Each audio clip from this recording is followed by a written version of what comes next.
জয় নয়, যেন লজ্জা। একা হাতে সাবেক বিশ্ব চ্যাম্পিয়নদের দম্ভ মাটিতে নামিয়ে আনলেন ভোজিনহা। তার এই কান্না পরাজয়ের নয়, হৃদয় জয়ের। একা হাতে আর্জেন্টিনাকে রীতিমতো নাকানি চুবানি খাইয়েছেন। মেসিদের হয়তো হার্ট অ্যাটাকই হওয়া বাকি ছিল, আর বাকি ছিল ভোজিনহার নিজে গিয়ে গোল করা। সাবেক বিশ্ব চ্যাম্পিয়নদের যেন লেজে গোবরে অবস্থা।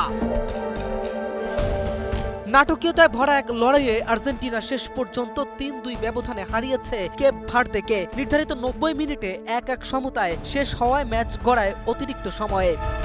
ম্যাচের ৯৩তম মিনিটে কর্নার থেকে তৈরি হওয়ার সুযোগে লিসান্দ্রো মার্টিনেজ দুর্দান্ত ফিনিশিংয়ে আর্জেন্টিনাকে আবারও এগিয়ে দেন। তবে কেপ ভার্দেও হার মানেননি। সিডনি কাব্রাল বাদিক থেকে ভেতরে ঢুকে ডান পায়ের নিখুঁত বাঁকানো শটে দূরের ওপরের কোণে বল জড়িয়ে অসাধারণ এক গোল করে সমতা ফেরান। গোলের আনন্দে গ্যালারিতে থাকা পরিবারের সদস্যদের সঙ্গে উদযাপন করেন তিনি। ম্যাচ তখন টাইব্রেকারের দিকেই এগোচ্ছে বলে মনে হচ্ছিল। তখন ১১১তম মিনিটে লিওনেল মেসির নেয়া কর্নার থেকে ক্রিস্টিয়ানো রোমেরোর হেড কেপ ভার্দের ডিফেন্ডার দিনাই বোহের্সের হাতে লেগে জালে ঢোকে। আসল ফল থেকে তৈরি, সম্পূর্ণ প্রিজারভেটিভ মুক্ত ফ্রুটিকা, পিওর মানে ফ্রুটিকা। গোলটি আত্মঘাতী হিসেবে নথিভুক্ত হলেও সেটি আর্জেন্টিনার জয়ের ব্যবধান গড়ে দেয়।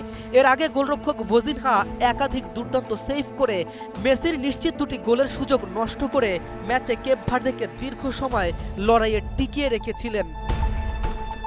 কেম রাফিন, নিউজ 24।